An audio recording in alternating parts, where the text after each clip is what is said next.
So, record juga sudah mulai. Untuk para peserta, feel free banget untuk kameranya diaktifin ya. So, oke, kita mulai. So, Assalamualaikum warahmatullahi wabarakatuh. Salam sejahtera bagi kita semua. Om Swastiastu. Selamat pagi waktu Jerman dan selamat sore waktu Indonesia Barat. Selamat datang para peserta sekalian yang berbahagia. Perkenalkan, saya Filza, salah satu anggota IMAN dari Divisi Riset dan Edukasi. Sekarang akan bertugas sebagai pembawa acara pada webinar hari ini.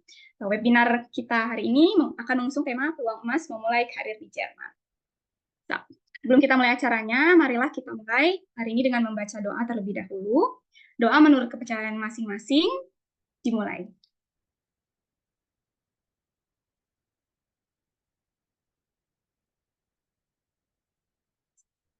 So, terima kasih. Sebelum kita memasuki inti acara, saya ingin mengucapkan selamat datang. Sebentar. Oke. Kebetulan perwakilan KBRI hari ini belum hadir, jadi selamat datang kepada para narasumber dan juga moderator atas kesediaan untuk mengisi webinar hari ini. Tidak lupa juga saya dan anggota IMAN lainnya turut mengucapkan terima kasih kepada para media partners atas kerjasamanya sehingga acara webinar ini dapat dilaksanakan. Last but not least, saya ingin mengucapkan terima kasih kepada para peserta webinar yang telah hadir di sini, serta juga para panitia yang sudah membuat acara webinar hari ini terlaksanakan. Sebelumnya saya akan membacakan susunan acara webinar hari ini. Yakni pertama-tama akan ada sambutan dari Ketua IMAN, yakni Kak Nurul. Lalu akan ada sesi foto bersama dengan Ketua IMAN. Lalu pengenalan moderator acara, serta lalu presentasi oleh narasumber 1 dan presentasi oleh narasumber 2. Kemudian akan ada sesi foto kedua, yakni bersama kedua para narasumber dan juga moderator. Setelah itu baru ada sesi tanya-jawab. Setelah sesi tanya-jawab dan penutupan, selesai. So, untuk menghemat waktu, mari kita segerakan ke acara berikutnya. Saya ingin mengundang Ketua IMAN, yakni Kak Nurul Husna Salahuddin, salah satu penerima beasiswa DAAD dan sekarang berdomisili di München atau Munich, Jerman, untuk memberikan sepatah dua kata sambutan. Waktu dan tempat dipersilakan. Assalamualaikum warahmatullahi wabarakatuh. Terima kasih banyak Filza. Salam sejahtera buat kita semua. Semoga rahmat Tuhan Yang Maha Esa selalu menyertai kita dan salam salawat untuk junjungan Nabi Muhammad SAW serta keluarga dan sahabatnya. Dalam kesempatan ini nih saya mewakili seluruh tim kepengurusan iman untuk mengucapkan selamat datang di acara webinar tentang peluang bekerja di Jerman hari ini. Dan selamat datang buat para peserta yang udah meluangkan waktu weekendnya nih untuk bergabung dengan kita dimanapun teman-teman berada. Sebagai informasi nih buat teman-teman yang hadir, mungkin ada yang masih belum tahu, IMAN sendiri merupakan Ikatan Mahasiswa Aceh di Jerman. Kita tuh udah terbentuk alhamdulillah dari tahun 2011. Nah, kita tuh punya banyak rangkaian kegiatan yang sifatnya internal dan eksternal juga. Dan seluruh aktivitas ini bisa teman-teman pantau di Instagram kita di @rakan.iman. Nah, semoga banyak nih informasi yang bisa dibawa pulang dan juga dapat membantu proses teman-teman yang berniat nih untuk memulai karirnya nanti di Jerman.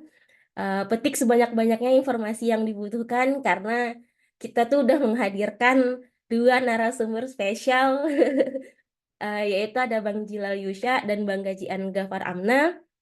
Terima kasih banyak abang-abang dan semoga Allah membalas kebaikannya dan menjadi amal jariah.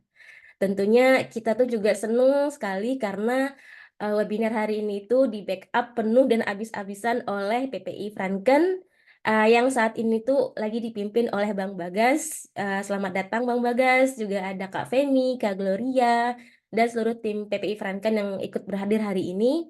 Dan juga udah mempersiapkan webinar ini. Dan ini tuh dimulai dari obrolan pas selesai sholat Idul Adha di Munchen. Dan ternyata ide kolaps ini bersambut sangat baik sama teman-teman dari PPI Franken.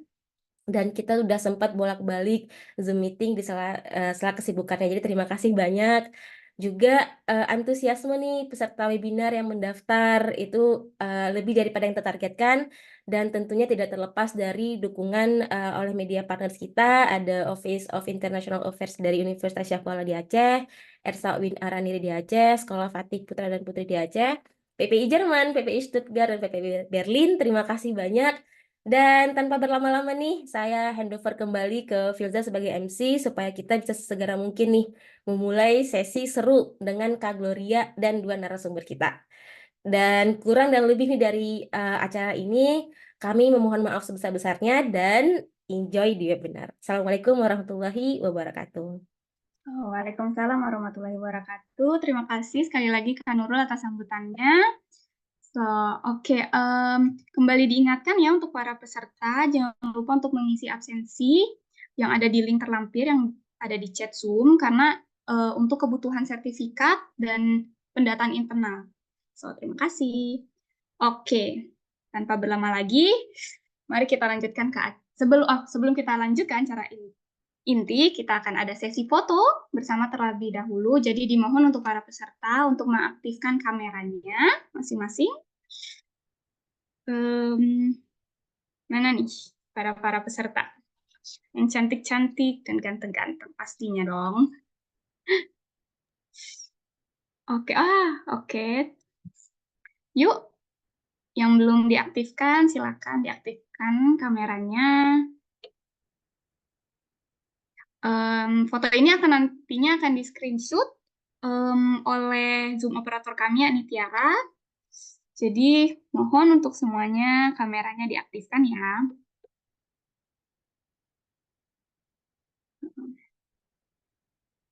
Oke. Ini sudah ada 5 orang.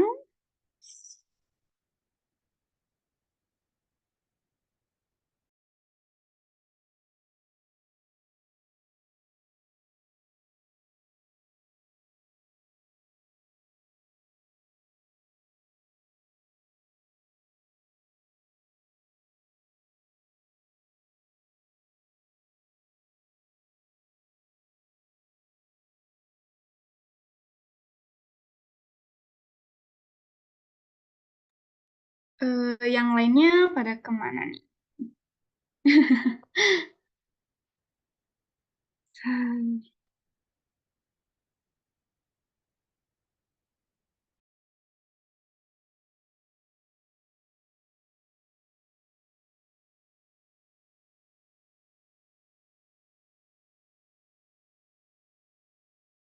Mungkin kita screenshot aja langsung atau gimana nih, panitia? Oke ya, kita screenshot aja langsung. Oke, semua sudah siap ya? Zoom operator siap? Jadi, 1, 2, 3. Tahan.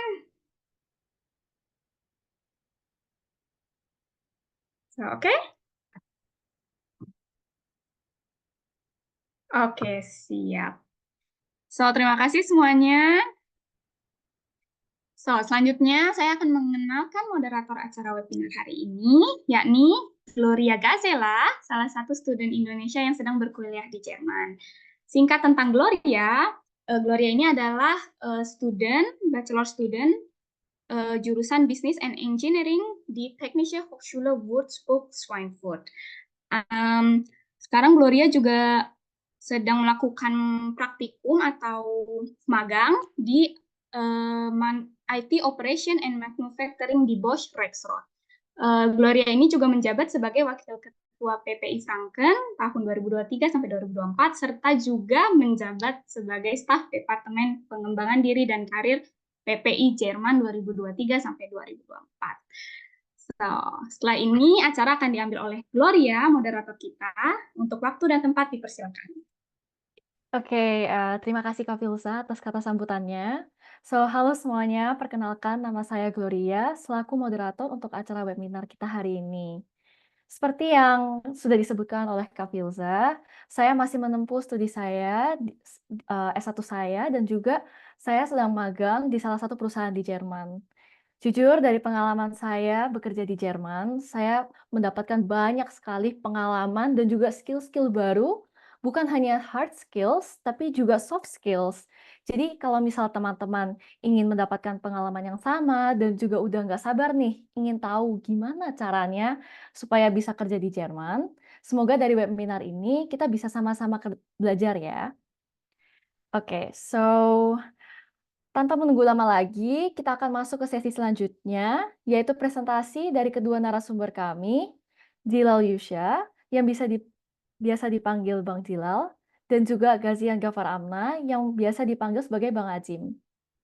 Bang Zilal, Bang Ajim, selamat datang ke acara webinar kami. Terima kasih sudah menyempatkan diri untuk menjadi pembicara kita hari ini. Oke, so next. Jadi, untuk seluruh peserta hari ini, di chat kami sudah membagikan link untuk Q&A session nanti. Jadi kalau misal ada pertanyaan yang ingin ditanyakan, peserta bisa langsung menulis pertanyaan tersebut di link tersebut. Dan nanti setelah presentasi dari kedua narasumber sudah selesai, Gloria akan membacakan semua pertanyaan tersebut di Q&A session, oke? Oke, so sekarang kita akan masuk ke sesi pertama dengan Bang Jilal. So, halo Bang Jilal, bagaimana kabarnya? Halo Gloria, kabar baik nih. Nah, Gimana Bang kehidupannya di Berlin? eh, iya di Berlin sebagai udah 2 tahun tinggal di Jerman, jadi saya agak eh, terobsesi dengan cuaca. Jadi lagi hangat di Berlin karena biasanya kalau lagi winter itu kan dingin, depresi. Jadi kalau lagi musim panas, hangat itu enak banget buat jalan-jalan. Iya, wah enak banget ya. Wah, enak sih kalau misalnya kita bisa datang ke Berlin for summertime. Wah, enak banget sih. Iya. Oke, so by the way teman-teman, Bang Jilal ini salah satu orang Indonesia yang bekerja di Jerman sebagai Senior Data Scientist di Klarna. Beliau juga memiliki banyak banget pengalaman kerja di Indonesia dan juga telah menempuh studi S1-nya di ITB jurusan Teknik Industri. Jadi setelah ini, Bang Jilal akan sharing pengalamannya bersama kita semua. So, Bang Jilal, are you ready? Yep, ready as Oke, you. waktu dan tempat dipersilahkan. Oke. Ya, halo, Assalamualaikum warahmatullahi wabarakatuh. Terima kasih kepada teman-teman Iman dan PPI Franken sudah mengundang saya untuk acara hari ini ya. Jadi kelihatannya teman-teman udah bisa lihat screen saya ya.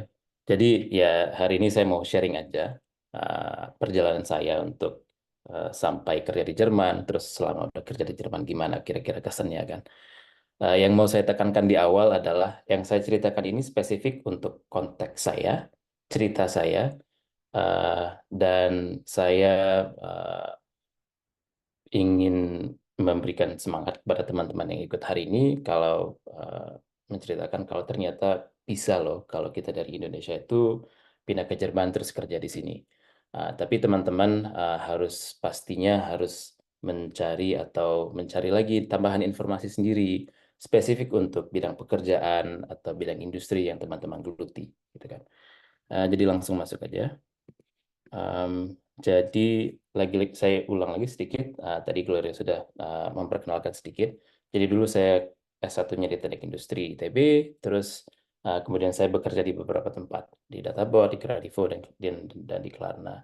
Kenapa saya ceritakan ini? Konteksnya karena menurut saya cerita saya bisa sampai di Jerman itu ada 3 faktor yang membuat saya bisa sampai ke sini.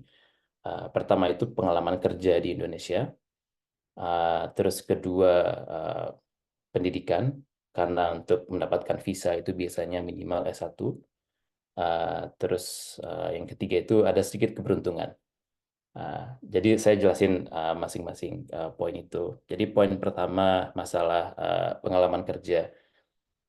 Yang saya lihat dari pengalaman saya, terus pengalaman ngobrol dengan beberapa teman dari Indonesia maupun dari negara lain di sini, biasanya perusahaan di Jerman itu kalau mencari pekerja dari luar negeri, mereka mau mencari yang sudah punya pengalaman kerja beberapa tahun. Karena ya pertama untuk membawa orang masuk ke Jerman itu butuh biaya besar, agak mahal.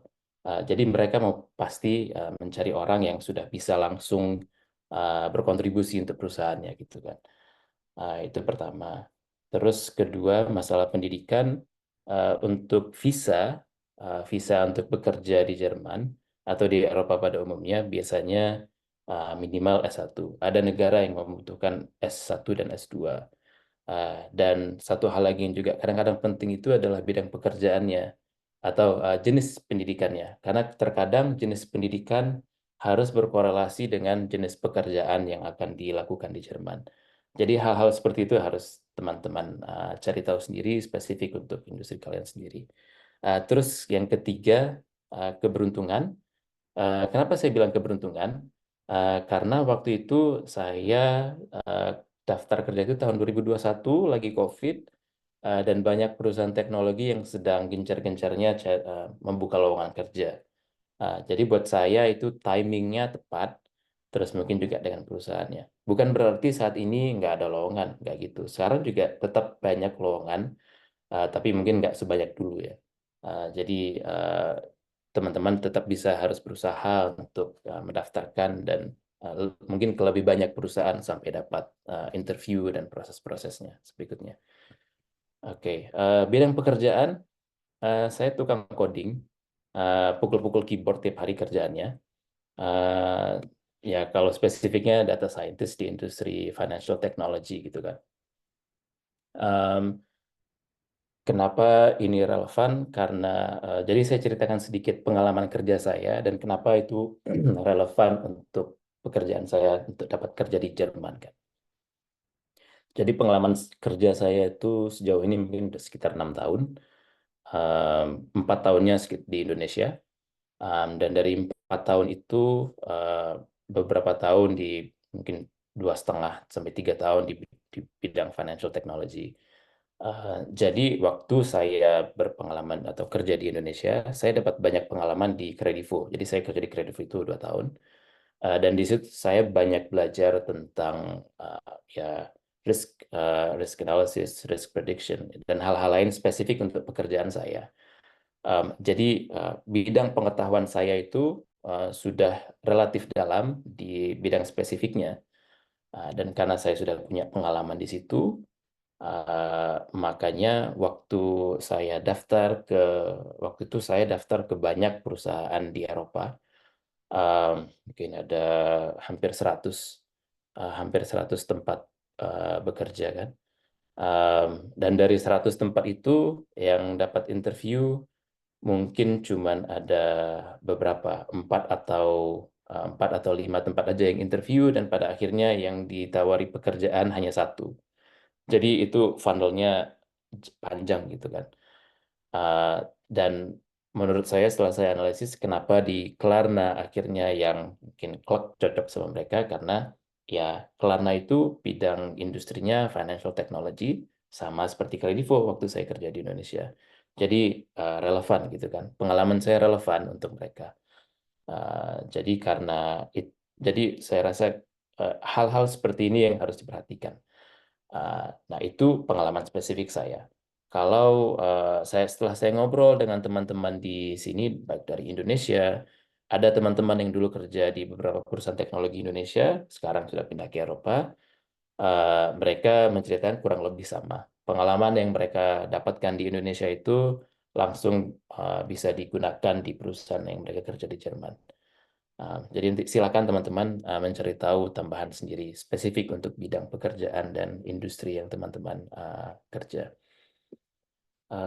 Terus pertanyaan berikutnya, kenapa kerja di Jerman gitu kan? Awalnya kenapa sih saya mau pindah ke sini? 90% disuruh sama istri, 5% lagi kalau tanya, 5% lagi apa sih? Itu karena ingin membahagiakan istri kan. Jadi saya angguk-angguk, ya, oke. Saya coba cari kerja di Jerman. Waktu itu sebenarnya spesifiknya saya nyari kerja itu di Eropa. Saya nggak spesifik targetin Jerman.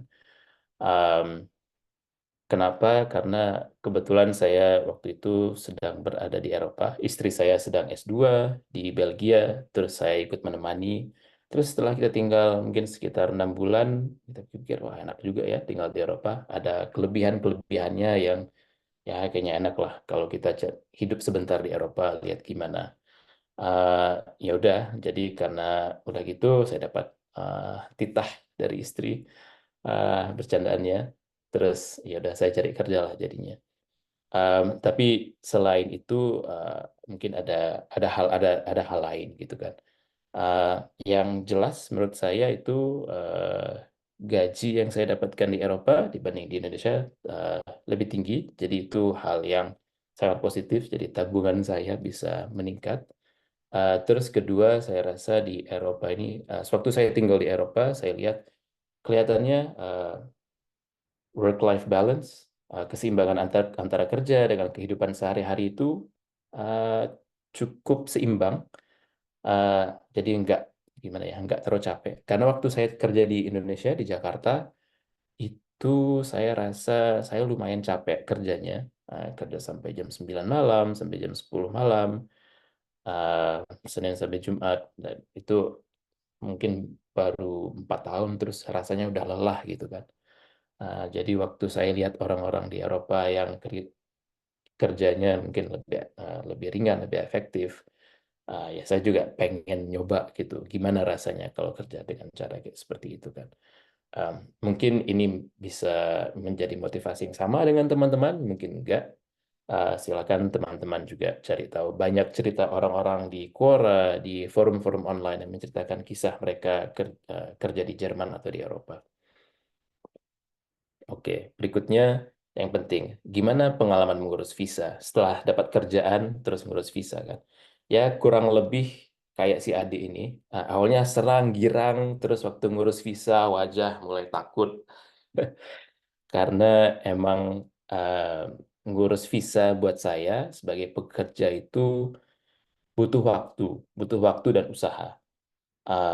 Jadi uh, jadi spesifik kasus untuk saya mendaftar visa namanya EU Blue Card atau kartu biru untuk Eropa, karena perusahaan saya bisa mensponsori saya dan itu juga membolehkan saya kerja di negara Eropa manapun, nggak spesifik untuk Jerman aja.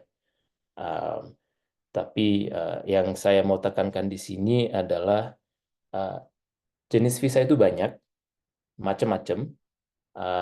Dan lagi-lagi teman-teman harus mencari tahu spesifik jenis visanya yang cocok untuk bidang pekerjaannya apa.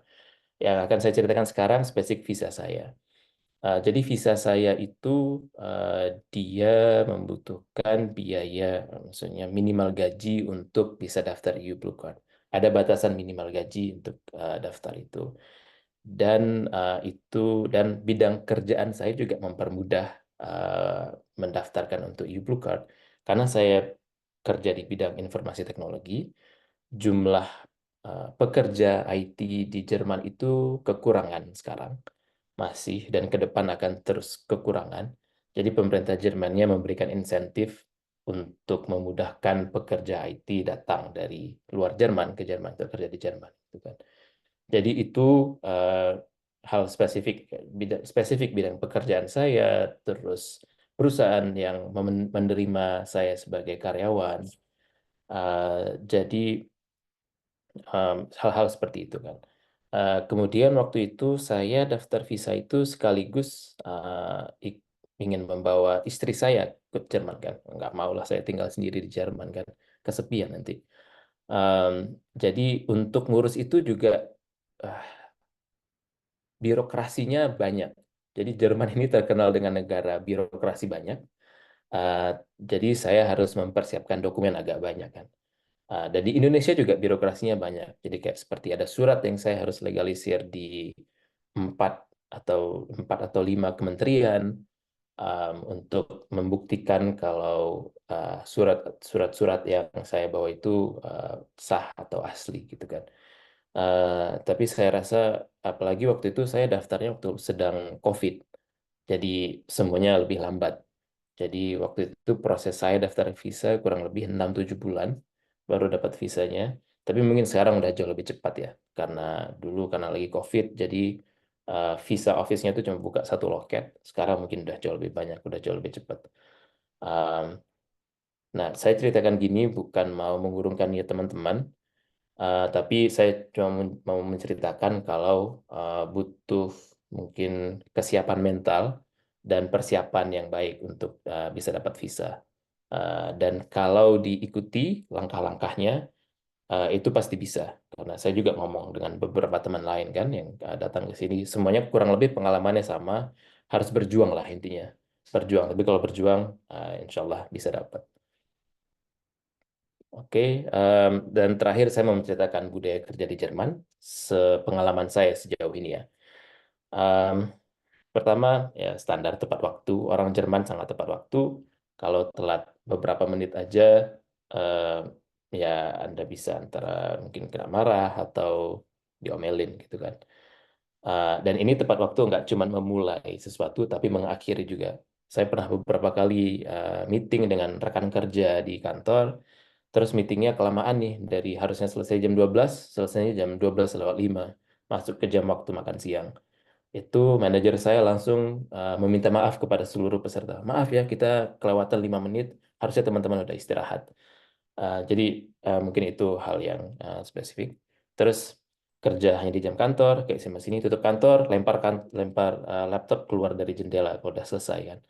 Jadi kalau udah selesai kerja, laptop ditutup, dibiarkan, atau kalau sedang liburan nggak ada yang menghubungi, nggak ada yang telepon, waduh ini saya lagi butuh catatan kerjaan di mana ya tempatnya, nggak ada yang nanya gitu kalau lagi liburan. Kalau lagi liburan ya liburan, kalau sedang istirahat sudah selesai jam kantor ya sudah selesai. Terus ketiga, ini jarang bersosialisasi dengan rekan kerja di luar jam kerja. Jadi kalau saya nanya sama rekan kerja, yuk kita nongkrong yuk setelah jam kerja, biasanya jawabannya, ya I wish, but I would rather not.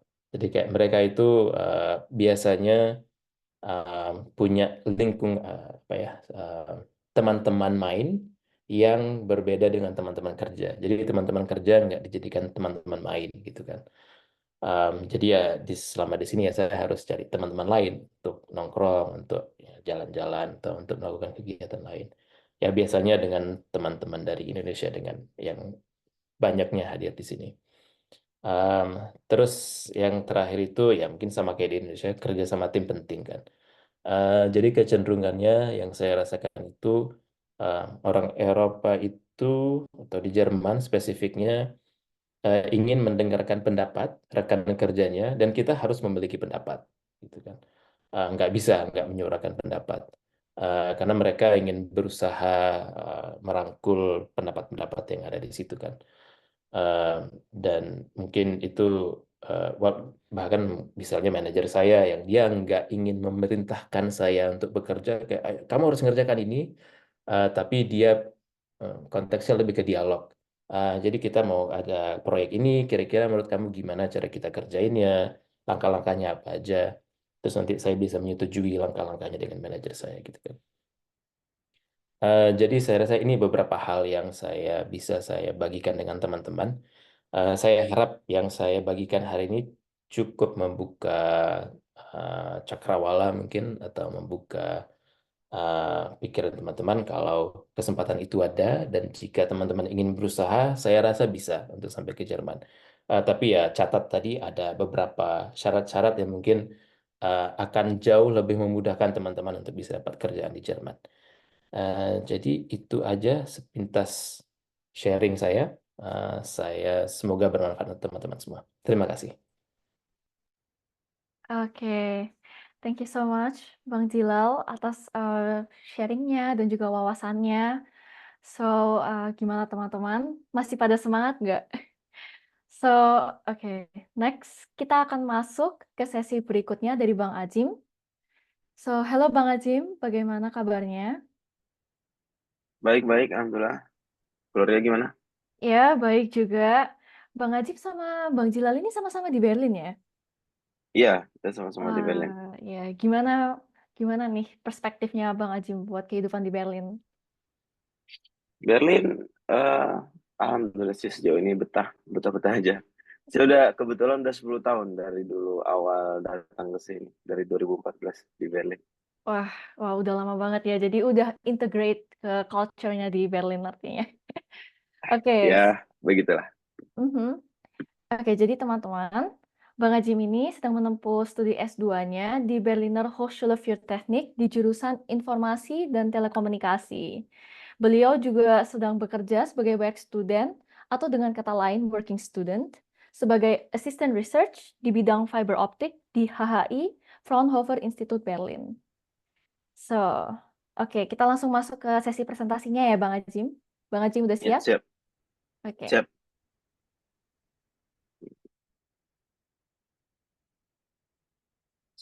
Oke.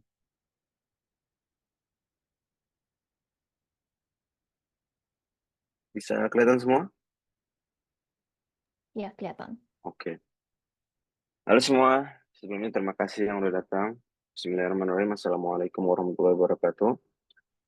Rabbi shrah li sadri wa yassir li amri wahlul 'uqdatam min lisani yafqahu qawli. Sebelum saya mulai ke pengalaman kerja saya di sini, mungkin sedikit background atau biodata saya. Nama saya, nama lengkapnya Gazenga Farhana, seperti yang udah di-mention sama Gloria tadi.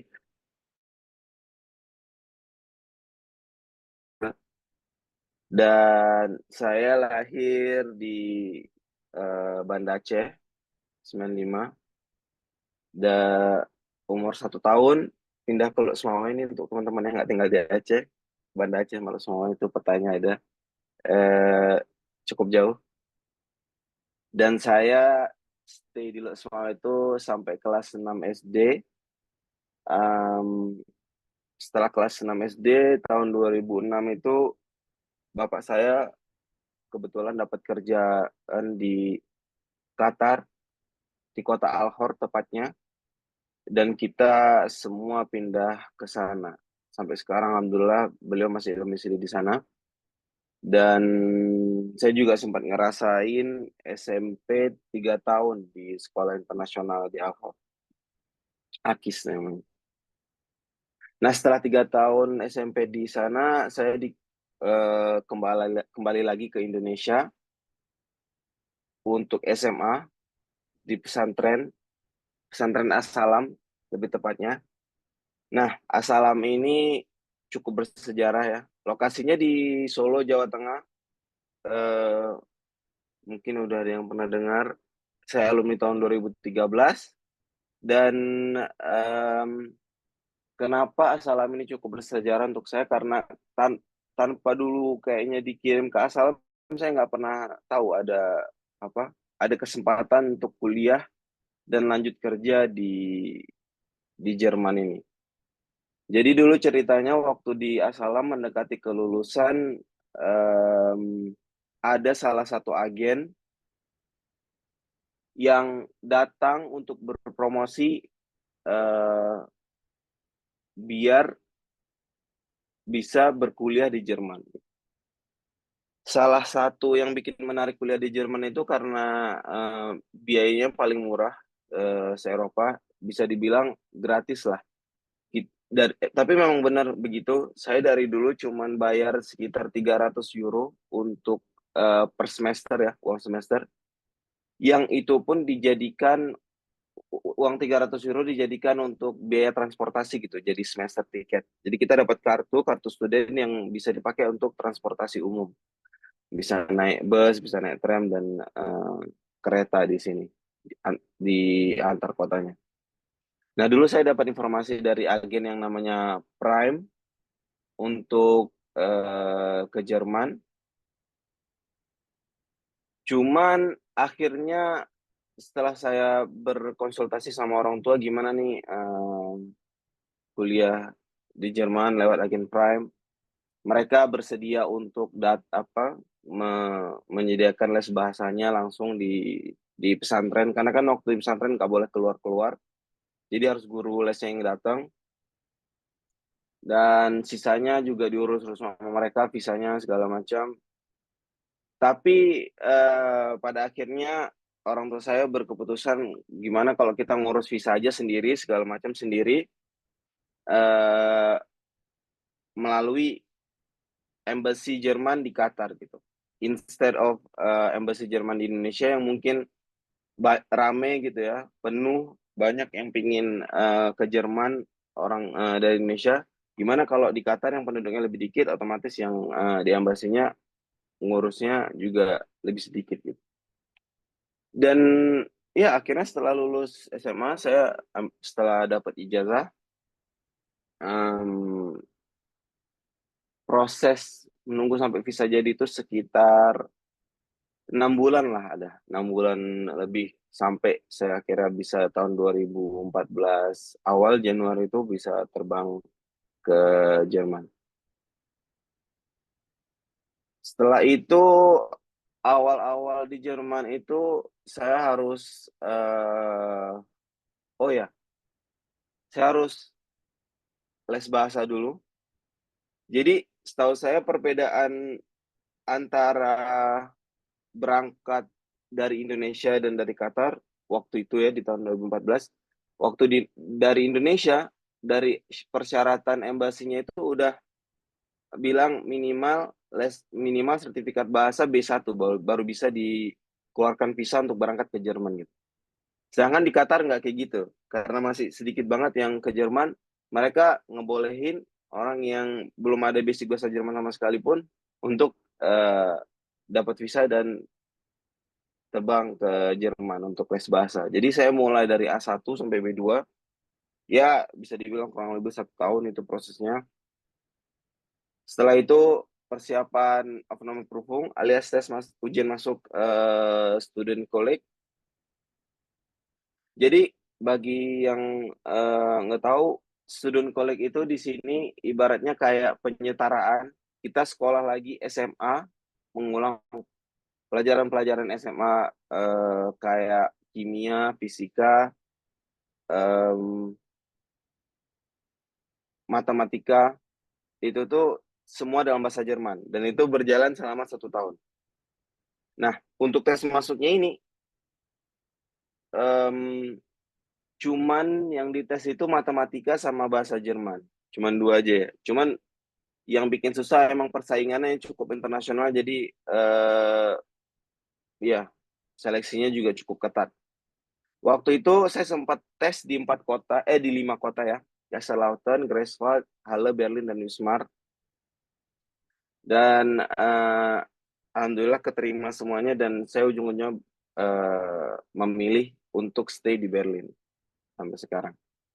Nah, waktu itu student college-nya di Technische Universität Berlin selama 2 semester atau 1 tahun kurang lebih. Dan dari situ saya lanjut kuliah di Berlin, di Berliner Hochschule für Technik, teknik elektro dengan penjurusan elektronik dan telekomunikasi. Dan setelah itu juga saya lanjut di kampus yang sama di Berlin, teknik informasi dan telekomunikasi. Sekarang saya udah di penghujung S2 saya, tinggal tinggal master thesis sebentar lagi, tugas akhir. Dan itu rencananya saya akan lakuin kolaborasi sama HI Fraunhofer, tempat kerja saya sekarang. Sedikit pengalaman saya yang agak random ini, sebelum working student yang officially saya sempat kerja di berbagai macam tempat. Ini tuh saya share juga untuk biar teman-teman tahu perjalanan kalau misalnya kuliah di sini dulu harus untuk jadi kuliah harus sambil juga cari duit di sini. Harus pintar-pintar bagi waktu, dan waktu itu saya sempat kayak dikerja di pabrik koran, pabrik obat, perusahaan asuransi, pernah jadi waiter di restoran juga. Ini tuh di fase-fase awal masa kuliah yang ketika belum ada confidence, belum ada cukup ilmu juga untuk terjun langsung di industri elektro. Ya, dan alhamdulillah ya cukup banyak belajar pengalaman dari kerjaan ini juga waktu itu. Nah, pengalaman kerja saya pertama yang official working student sesuai dengan jurusan saya waktu itu saya di Siemens AG. sebagai asisten guru lah bisa dibilang di bagian Ausbildung-nya Siemens gitu. Nah, Ausbildung itu bagi teman-teman yang belum pernah dengar apa itu Ausbildung. Ausbildung itu mirip S3 lah, mirip D3, bukan S3. Mirip D3. D3 yang lebih vokasional atau praktis dan dijalani selama 3 tahun. Itu tuh di sini digaji per bulan, jadi belajar sambil digaji, dan dia tuh bergantian 6 bulan kayak ibaratnya di kelas sekolah belajar, dan 6 bulan lagi 6 bulan lagi praktek di industrinya gitu, di perusahaan.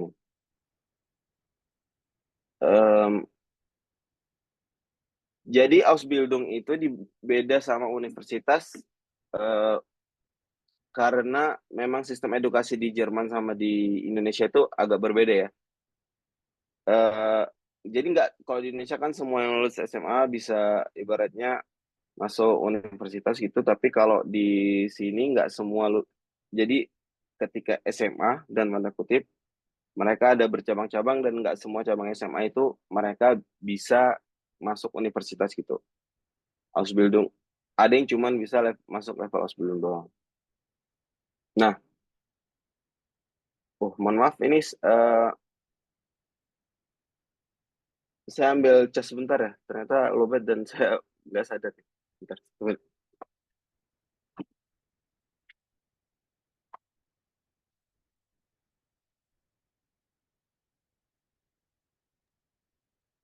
Oke, teman-teman, sambil menunggu Bang Ajim untuk kembali, di sini Gloria ingin mengingatkan kalau di Slido itu bisa langsung di vote ke atas ya pertanyaannya, supaya dia langsung naik ke paling atas, dan nanti pada saat Q&A session, Gloria akan membacakan voting yang paling atas terlebih dahulu. Oke? Thank you. Ya. Mohon maaf sekali lagi, tapi udah dapat cas ini sekarang. Lanjut ya. Ya, jadi pengalaman saya waktu di Siemens itu proses daftarnya itu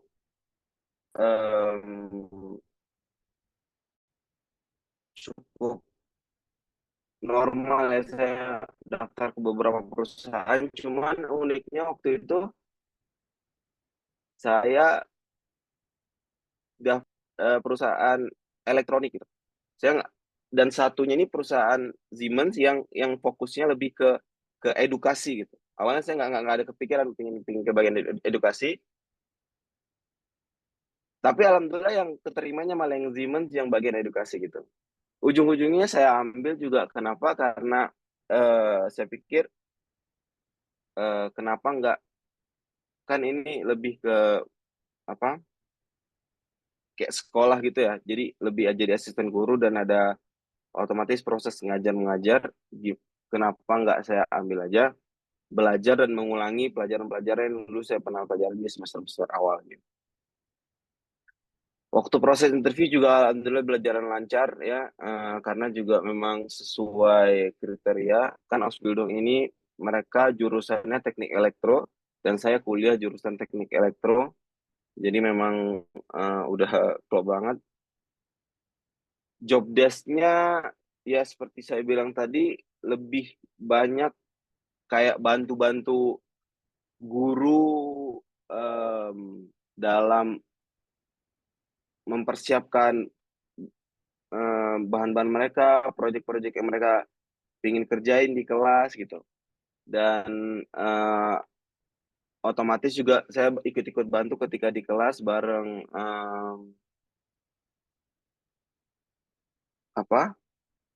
bukan mahasiswa, bareng Ausbildernya gitu. Dan ada juga saya sempat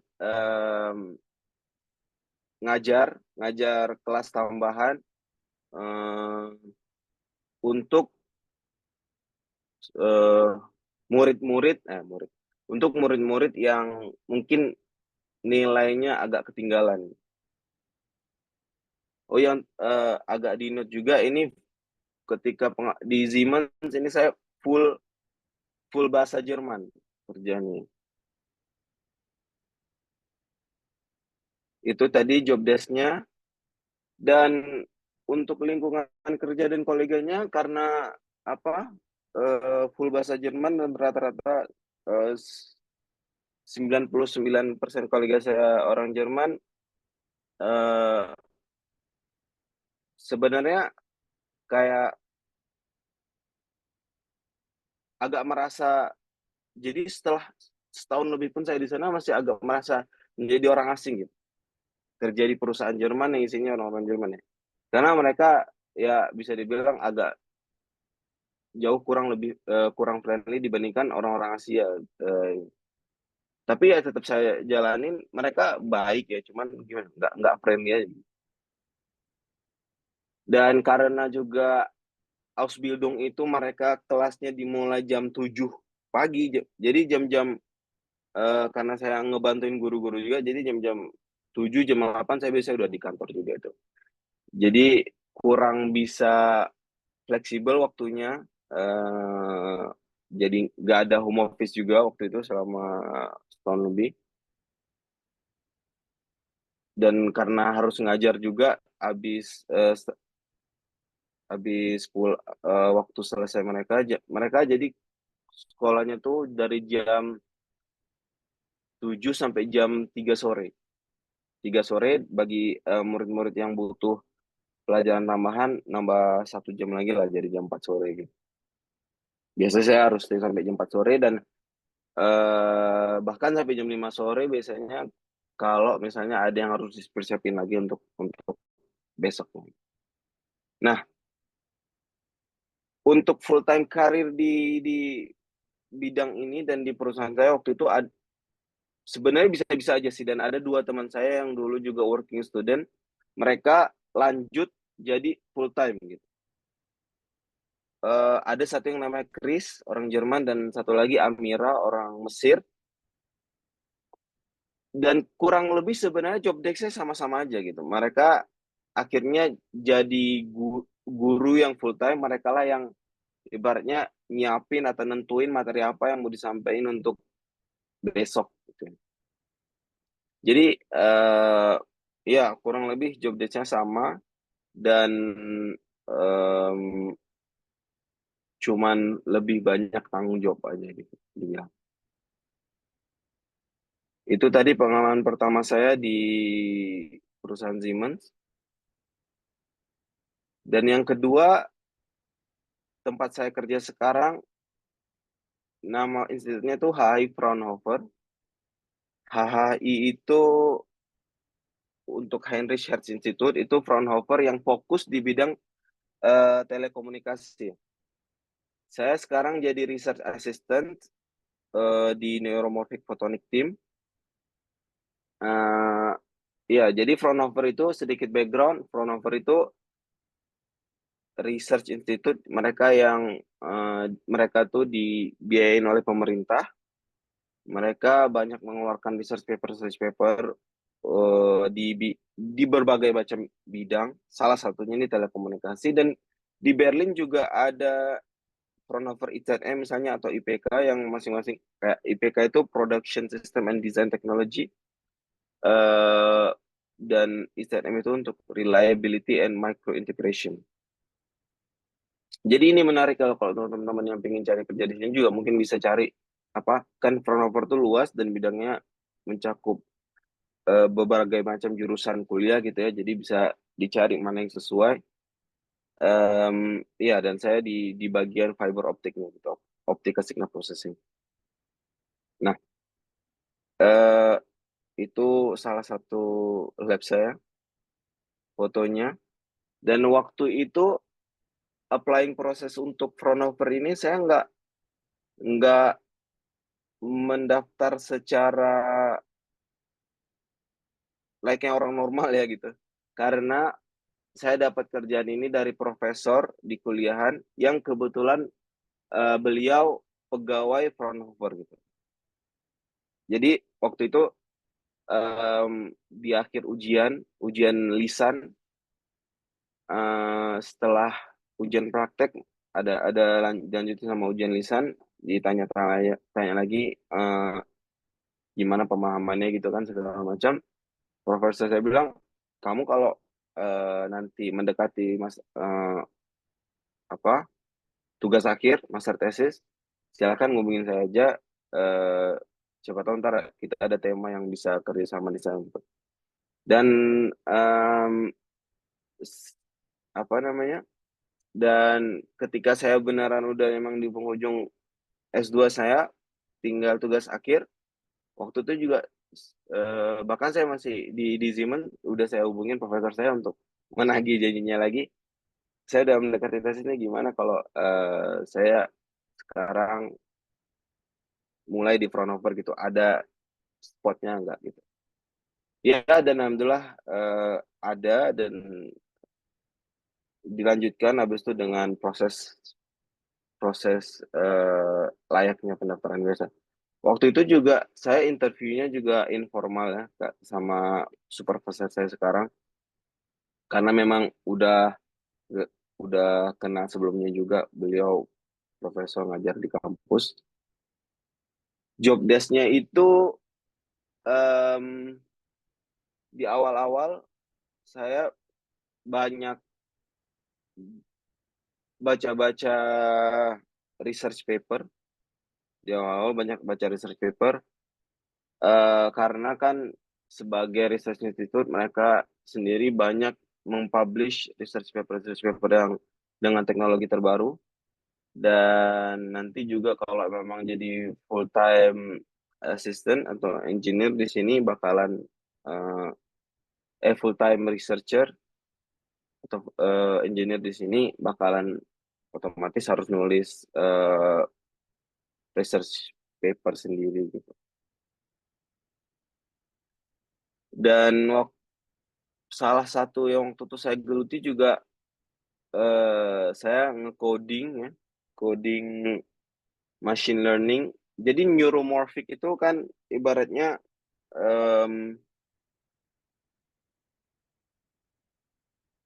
kayak neuron nyambung ke artificial intelligence, yang itu tuh dulu teknologinya tuh full software, sekarang udah jadi hardware, komponen elektronik, dan bahkan udah hardware dengan komponen full fotonik gitu.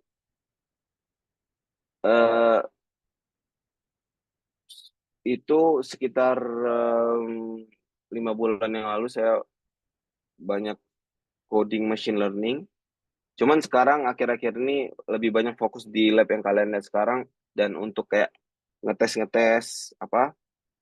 chip yang baru dipesan sesuai nggak dengan karakterisasi chip yang dulu dipesan gitu. Semuanya berfungsi nggak komponen-komponennya.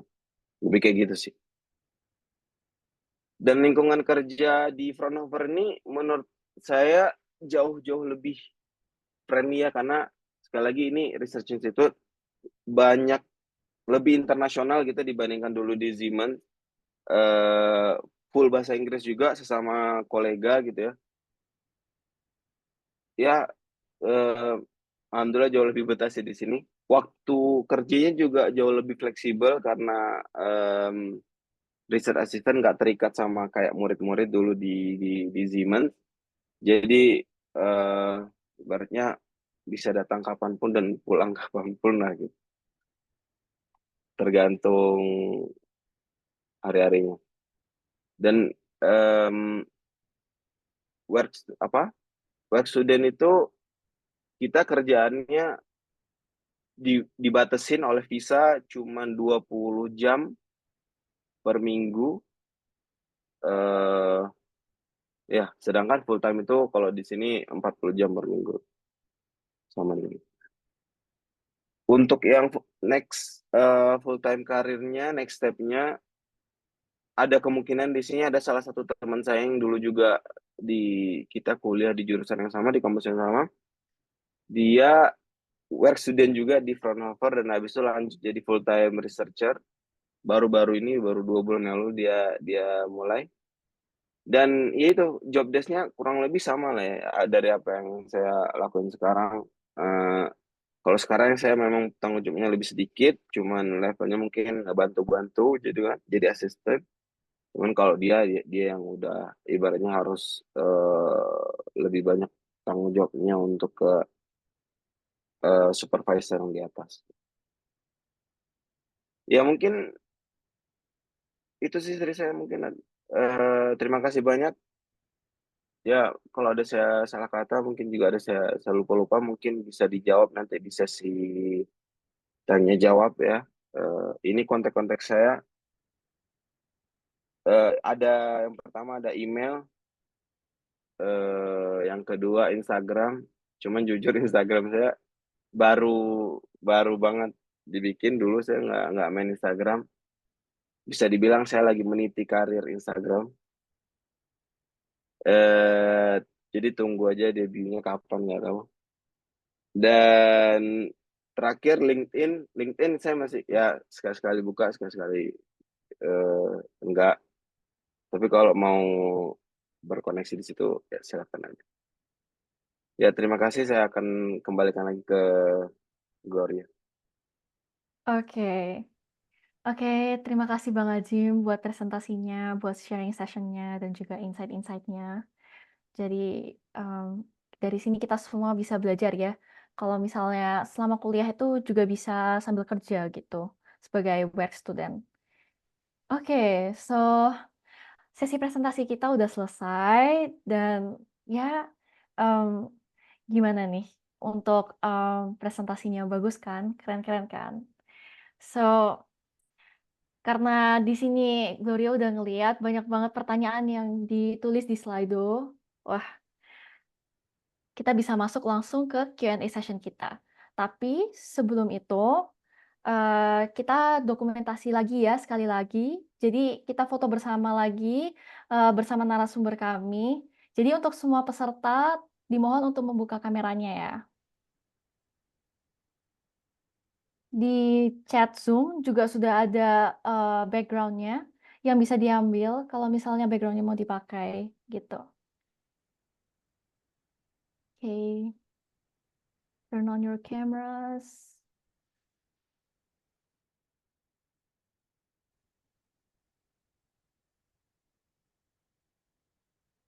Oke.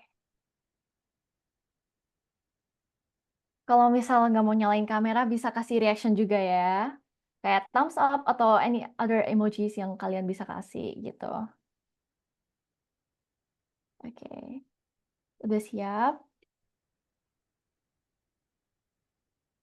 Oke, masih banyak yang mau buka kamera nih, kayaknya. Udah lebih prepare kayaknya dibandingkan. Iya.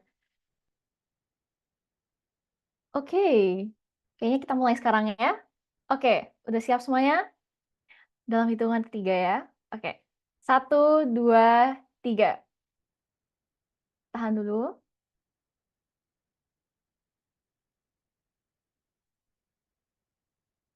Sudah? Oke, sudah. Satu kali lagi ya, satu kali lagi. Mau pakai apa ini? Pose yang lain juga bisa, peace hand or thumbs up atau gimana gitu. Oke, so 1, 2, 3.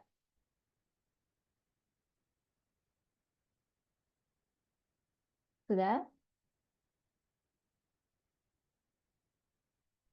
Ah, Oke. Oke, oke. Thank you so much, Kak Tiara, buat taking all the pictures. Oke, sekarang kita masuk ya, langsung ke Q&A session kita. Wah, ini pertanyaannya banyak banget. Em, oke, kayaknya kita langsung mulai ke pertanyaan pertama. Oke, pertanyaan pertama adalah, apakah dapat di-share website and resources yang bisa digunakan untuk mendaftar pekerjaan di Jerman? Dan jika boleh di-share success rate-nya yang paling besar yang mana? Oke, siapa yang mau mulai dulu? Bang Jila dulu ya. Ya.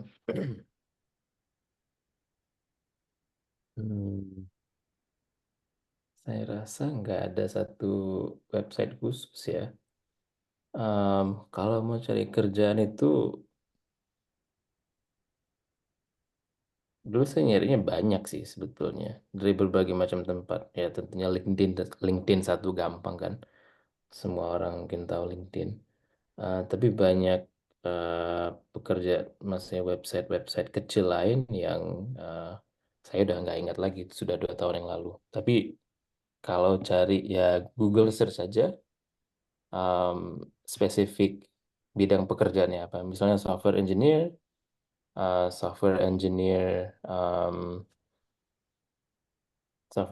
in Germany, for example, itu biasanya pilihannya banyak.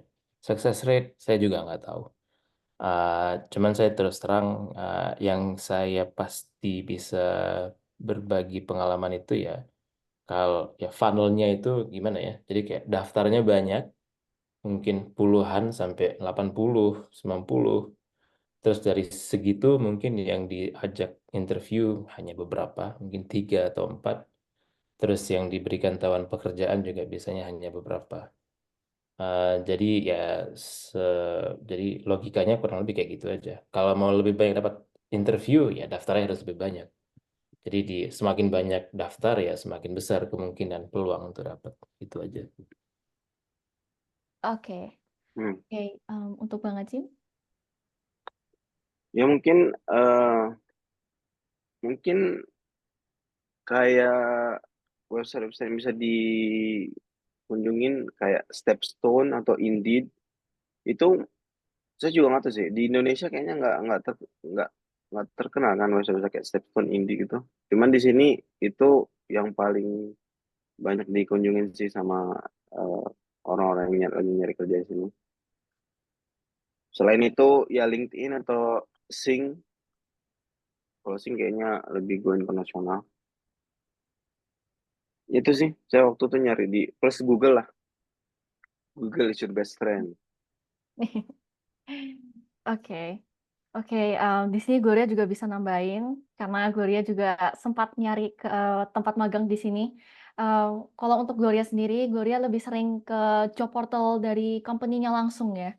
Biasanya mereka tuh juga suka taruh job advertisement hanya di job portalnya saja, tapi tidak di-share ke kayak Stepstone atau ke LinkedIn dan sebagainya. Jadi kalau misalnya bisa langsung lihat di job portal perusahaannya langsung, ya kemungkinannya bisa lebih besar juga gitu, karena dia tidak terlalu disebarkan di mana-mana. Oke, so next, pertanyaan yang kedua, apakah bahasa Jerman itu sangat penting? Oke, Bang Ya, Jilal. saya dulu aja Bang gantian gitu Bang. Oke, Eh kalau dari pengalaman saya sih kalau memang bisa bahasa Jerman itu lebih banyak membuka pintu kesempatan gitu. Mikirnya kayak gitu aja. Jadi eh kalau ibaratnya contohnya bi- cuman bahasa Inggris pintu kesempatan cuma 10 gitu, kalau dengan Jerman bisa kebuka bisa jadi 50 gitu. Karena ya itu kalau tanpa bahasa Jerman saya nggak mungkin bisa dapat di pekerjaan pertama saya itu. Jadi cukup penting dan kalau bisa dipersiapkan sedini mungkin dari awal sebelum berangkat juga lebih baik sih. Apa salahnya bisa belajar bahasa baru gitu. Gimana Bang kalau Kalau saya pengalamannya beda, tapi ini spesifik industri saya.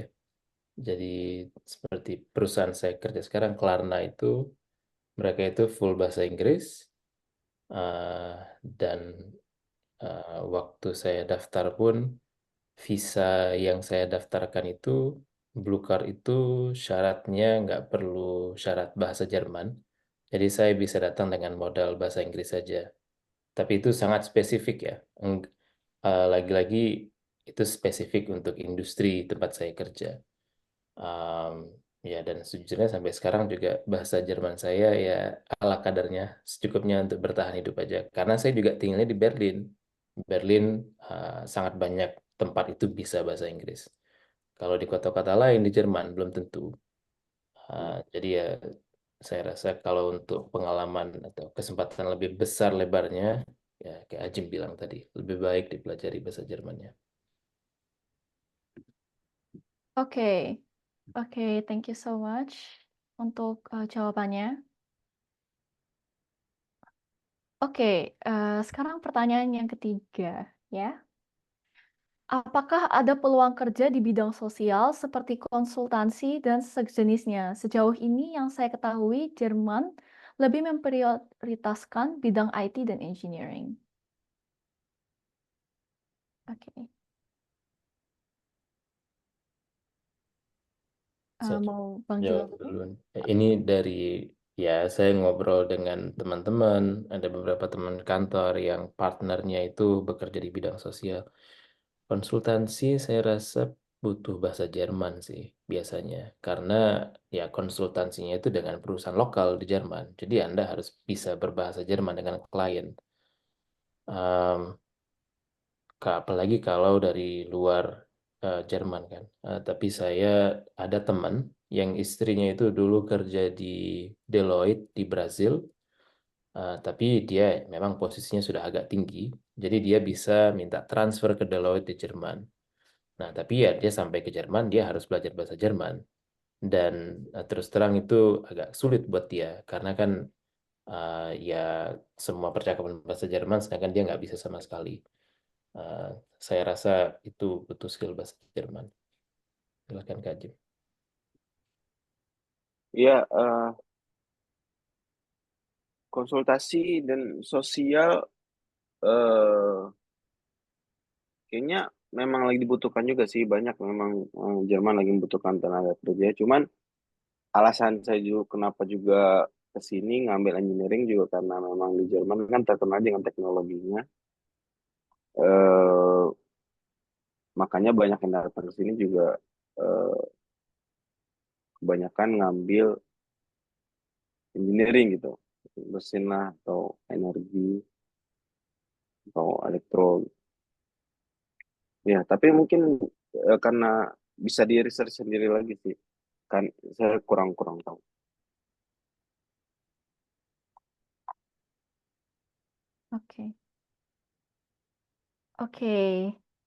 Oke, thank you buat jawabannya. Oke, sebelum masuk ke pertanyaan selanjutnya, saat ini telah hadir di tengah-tengah kita Bapak Akmal Rahmadi selaku perwakilan dari KBRI. Terima kasih Pak Akmal sudah datang ke acara webinar kita hari ini. Mungkin ada satu dua kata dari Pak Akmal, mungkin? Ya, terima kasih Gloria.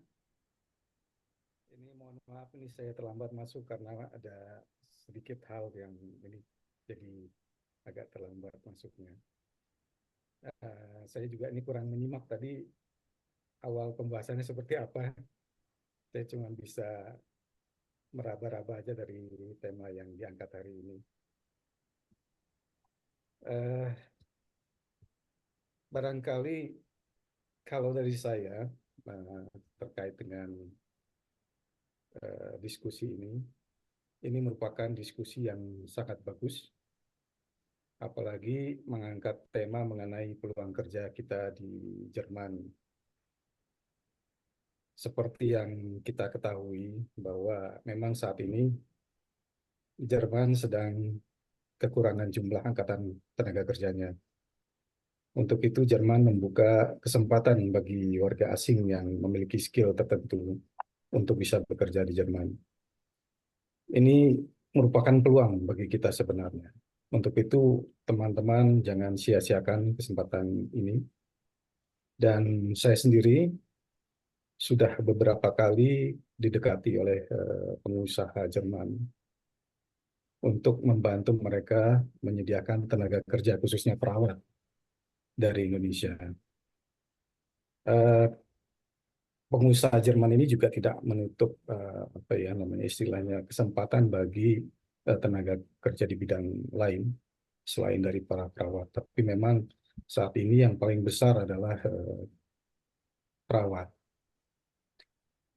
Namun demikian ini teman-teman juga perlu perhatikan untuk mencari pekerjaan di Jerman ini kita juga perlu berhati-hati.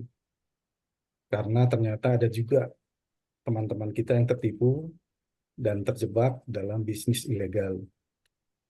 Saya sendiri pernah menangani kasus WNI yang ada di Jerman yang tertipu oleh perusahaan tempat dia bekerja.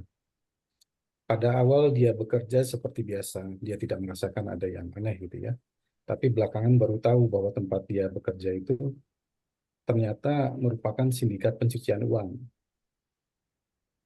Pada awal dia melamar dan wawancara, dia percaya dengan perusahaan ini. Dia juga memberikan banyak data-data pribadi seperti dokumen bank, paspor, dan sebagainya.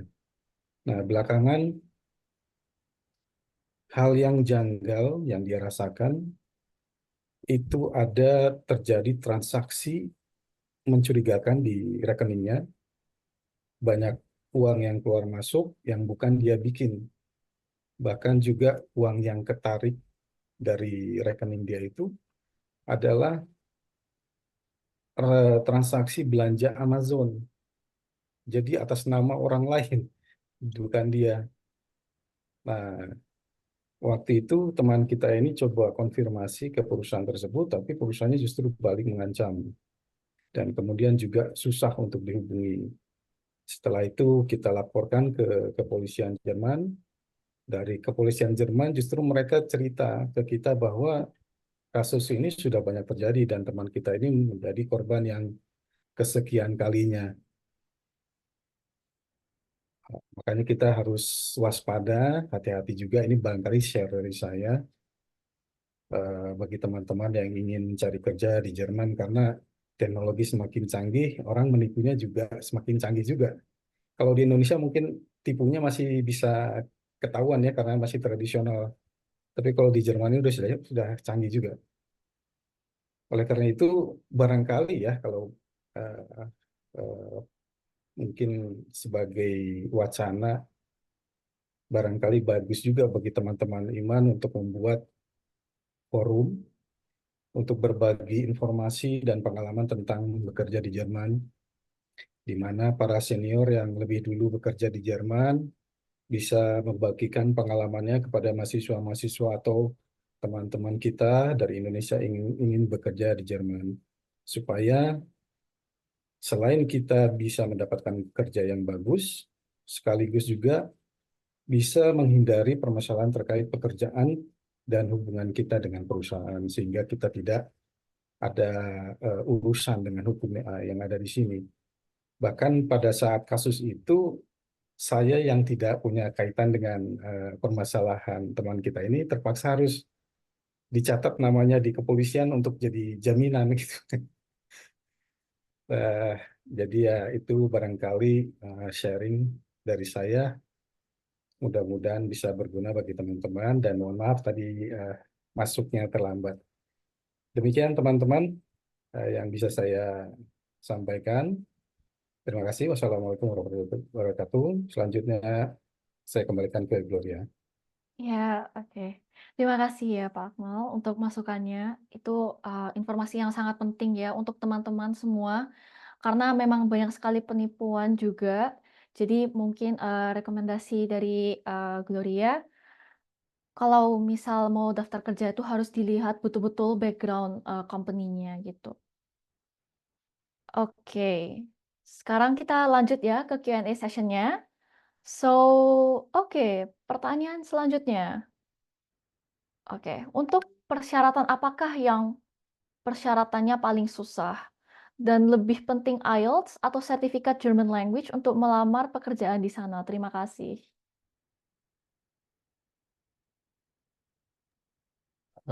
Saya rasa lagi-lagi ini kembali ke perusahaannya. Biasanya kalau perusahaannya full bahasa Inggris, ya Anda interviewnya akan dalam bahasa Inggris. Dan tergantung visanya sebetulnya. Biasanya kalau udah keterima perusahaannya, itu tinggal masalah sponsorship dari perusahaannya. Nah, tapi kalau kayak pengalaman saya, karena saya daftarnya Blue Card EU, itu kedutaan di Jerman nggak minta bukti kemampuan bahasa lagi. Tapi ada teman-teman yang daftar dengan jenis visa lain, itu ada yang meminta syarat bahasa, kemampuan bahasa Inggris untuk membuktikan nanti bisa berbicara bahasa Inggris saat kerja. Itu kalau pekerjaannya bahasa Inggris ya. Jadi case by case, sangat sangat tergantung kasusnya.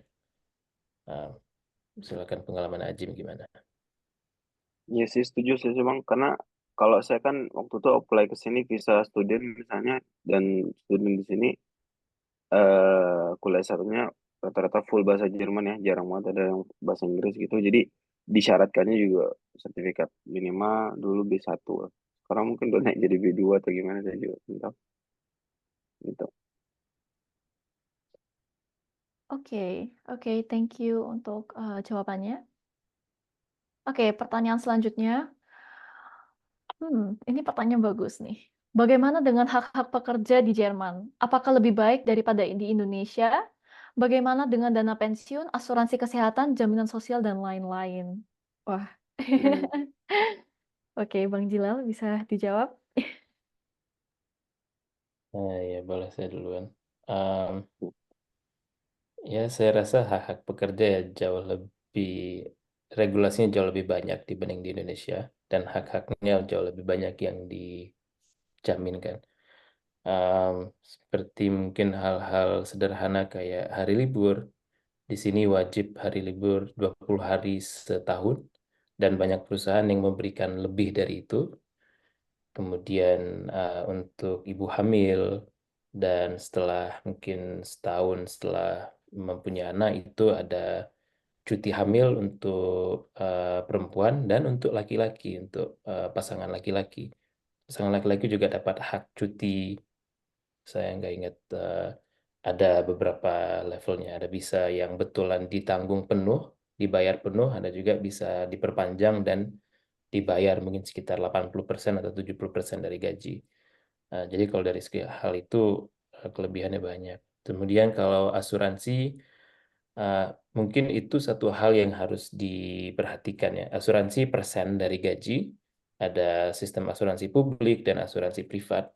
Paling gampang publik. Kalau publik misalnya saya bekerja dengan polis asuransi saya itu itu mencakupi pasangan saya, istri saya. Kalau punya anak juga anaknya masuk ke dalam asuransi itu. Jadi tergantung dia presentasi dari gaji. Um, Nah, mungkin satu hal juga yang harus diingat, kalau pajak di Jerman itu tinggi. Mungkin bisa sampai, ya kalau udah pajak, asuransi kesehatan, terus dana pensiun, dan ada beberapa hal lain, mungkin itu bisa sampai 45%, ada yang lebih sampai hampir 50%. Jadi mungkin itu juga yang harus diperhatikan. Tapi ya memang yang kita dapat pengembaliannya juga banyak. Kalau misalnya punya anak di sini, pendidikannya penuh ditanggung, biaya kesehatannya penuh ditanggung, fasilitas publiknya sangat bagus. Ya, banyak taman kalau seperti di kota Berlin. Jadi ya itu hal-hal kayak gitu. Ya.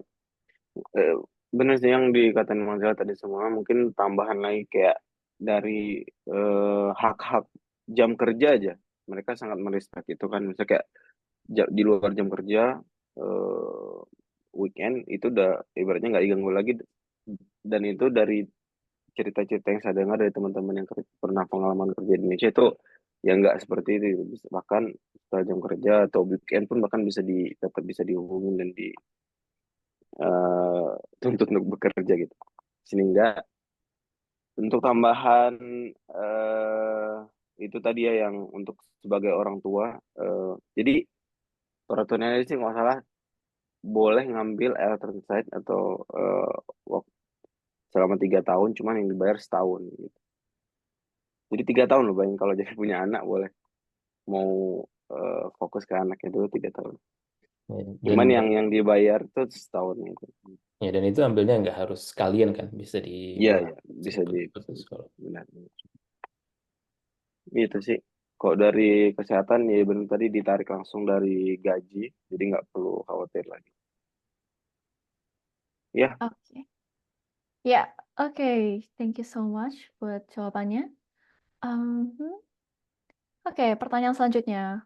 mau tanya, sebagai working student apa bisa nutup biaya hidup kah?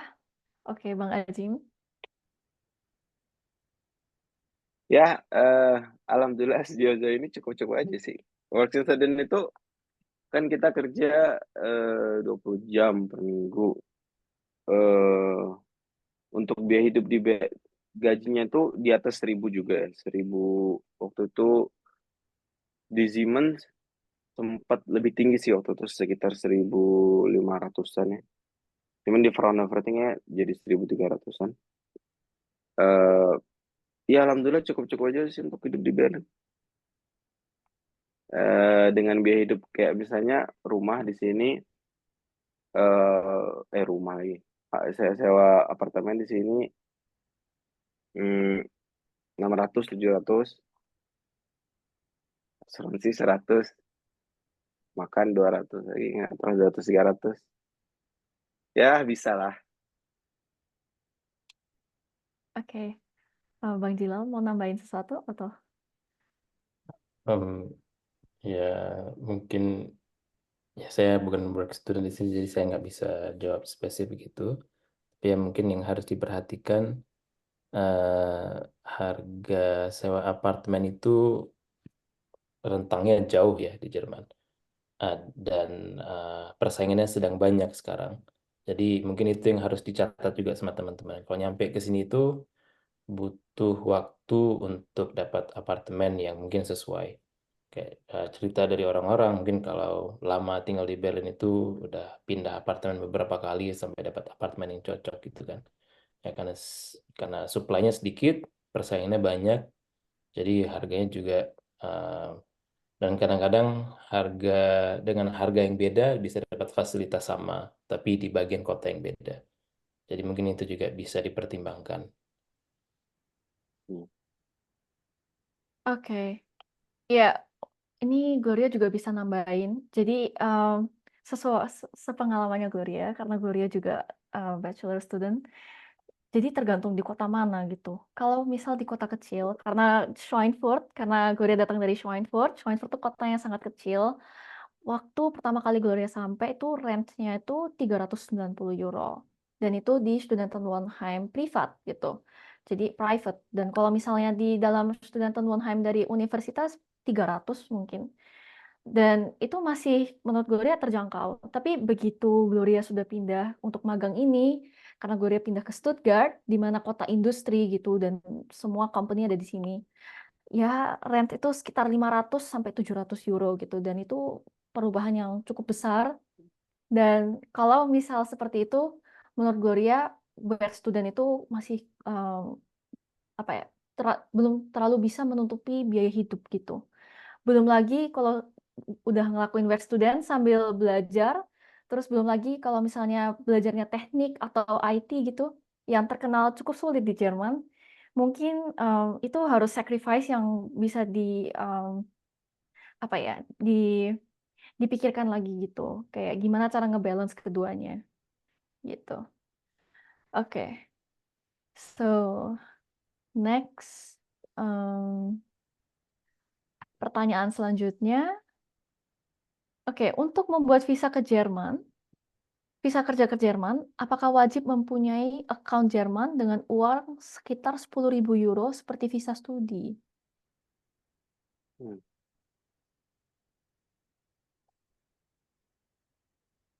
Gimana Bang dulu? Kalau saya waktu itu karena visa studi jadi memang ada minimal blocked account 8.000 euro. Ya, kalau saya nggak ada syarat seperti itu karena jaminannya gaji. Jadi dianggap nanti sampai di sini saya langsung sampai ke Jerman langsung mulai bekerja, sudah ada gaji.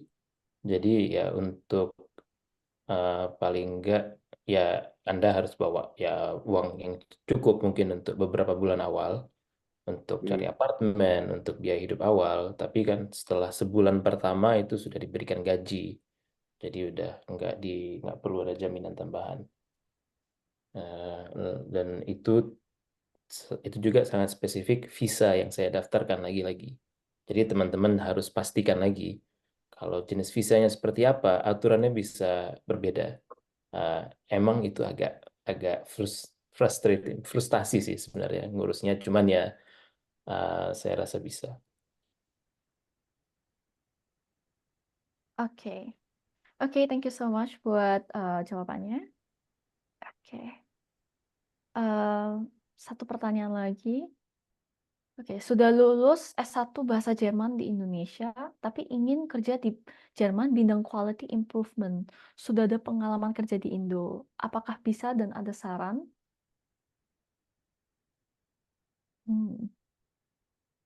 Berarti udah ada skill bahasa Jermannya lah ya.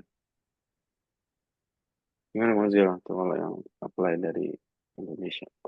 Kalau itu saya nggak bisa jawab ya, karena itu bukan bidang industri saya. Mungkin ada teman-teman Iman atau PPI Franken di sini yang punya pengalaman serupa. Mungkin Gloria bisa jawab untuk pertanyaan ini.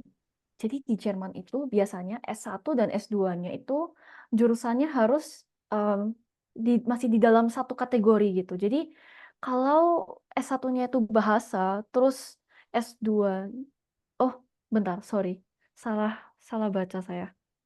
Oh, bekerja di bidang quality improvement.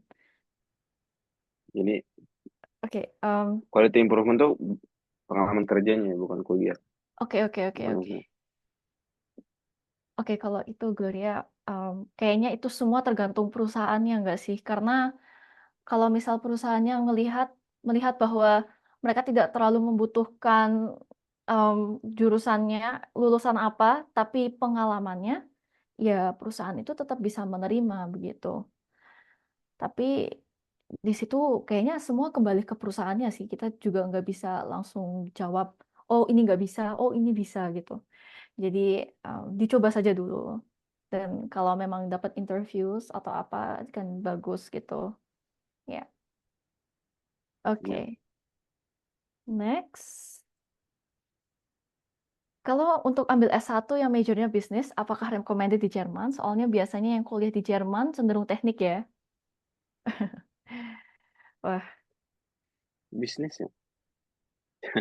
eh, Belum ada pernah dengar sih yang kuliah S1 bisnis di sini. Benar juga ya. Ke Inggris mungkin.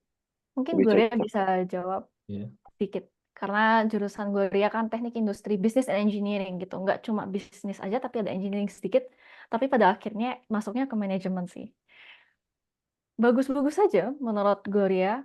Dan pada akhirnya juga tergantung mau kerjanya masuk kemana. Kalau memang mau kerjanya ke bisnis, ya silahkan. Dan kalau mau ambil S1 bisnis juga not a problem. Biasanya bisnis itu ada yang bahasa Jerman, ada yang bahasa Inggris, international management, atau kayak ya normal business gitu. Dan pada akhirnya mungkin persaingannya cukup keras ya nanti pada saat kerja karena banyak banget orang lulusan bisnis di Jerman gitu. Dan pasti kalau ingin bekerja di bidang bisnis harus bisa bahasa Jerman. Karena ya communication-nya kan butuh gitu. Ya mungkin taman sedikit bukan bisa doang ya kalau di bagian-bagian yang sosial atau bisnis atau yang dibutuhkan level bahasa kayak kedokteran tuh butuhkan level bahasa yang jauh-jauh lebih tinggi dibandingkan engineering gitu karena kita kalau di engineering elektro gitu kita masih ada kayak belajar matematika segala macam yang lebih banyak berkutik dengan angka kan instead of bahasa gitu. Terus juga untuk S1 di sini yang bahasa Inggris eh, jarang yang subsidi sih. Kebanyakan tuh privat. Yang kalau emang ada satu bahasa Inggris itu privat. Jadi per semester tuh otomatis biayanya jauh-jauh lebih tinggi dibandingkan yang negeri gitu. Di kampus negeri yang jurusannya hampir 99% itu bahasa Jerman. Satunya.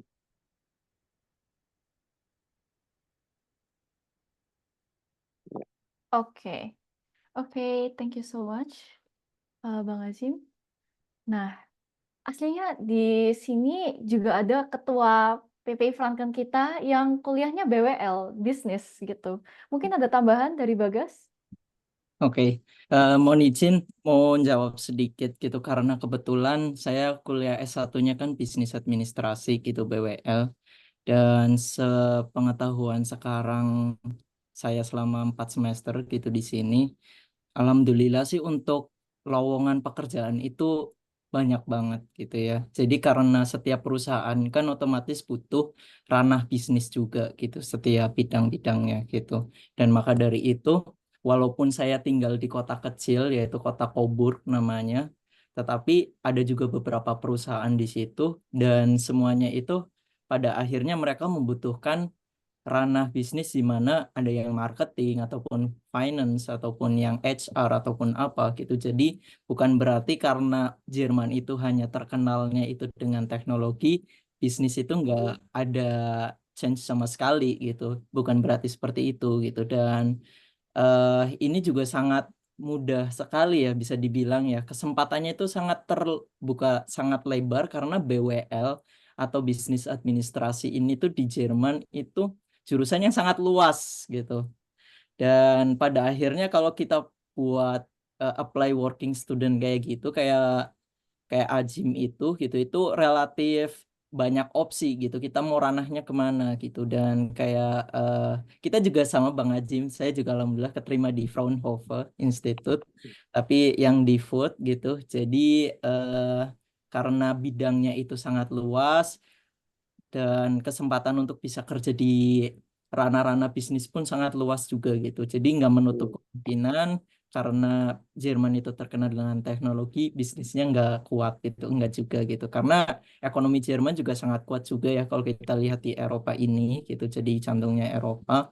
Jadi ya sangat terbuka sekali gitu. Apalagi kayak kita tuh punya perusahaan-perusahaan internasional juga banyak gitu ya di sini gitu. Jadi ya seperti itu sih mungkin yang bisa saya tambahkan gitu dari sini. Ya mungkin tambahan sedikit juga ya. Berlin tuh selain dikenal juga dengan kota startup sih. Jadi banyak startup-startup yang munculnya dari Berlin. Jadi nyambung juga mungkin ke bisnis tuh.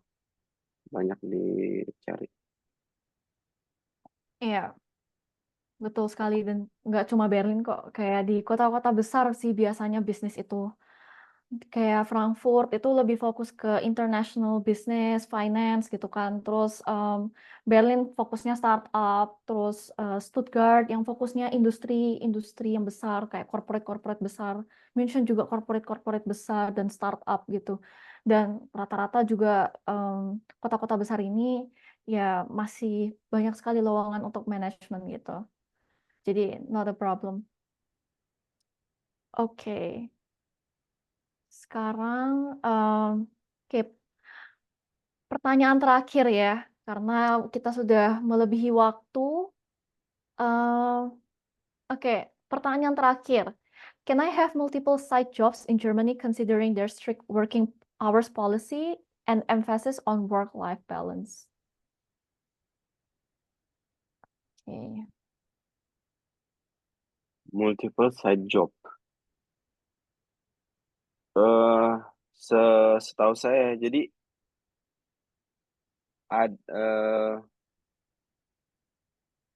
kalau jadi ada kayak kerjaan-kerjaan yang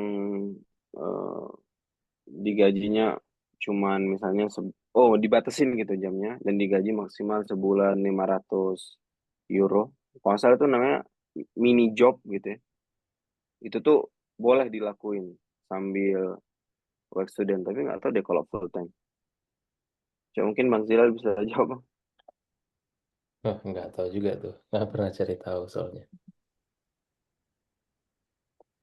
Oke, ini ada masukan Ya. dari Gloria ya. Jadi kalau ini ada dua perspektif. Kalau full timer, jadi per hari itu kita maksimal hanya boleh kerja 10 jam. Itu ada peraturannya kalau full timer. Jadi kita nggak boleh kerja melebihi 10 jam. Kalau melebihi 10 jam per hari, ya itu sudah melanggar peraturan begitu. Itu salah satu. Dan yang kedua, kalau work student, kalau masih student gitu, ada juga di visa itu ditulis 120 hari full time kerja atau 240 hari half time. Full time itu dianggap 8 jam. 120 hari. Jadi kalau half day itu 4 jam. Jadi ketentuan-ketentuan ini yang butuh dibaca lagi dan kayak baru bisa di consider again gitu untuk working multiple jobs at the same time. Karena apalagi I think kalau kerja multiple jobs at the same time juga sangat capek ya gitu. So ya tapi itu ada rulesnya yang bisa di look into again. Oke,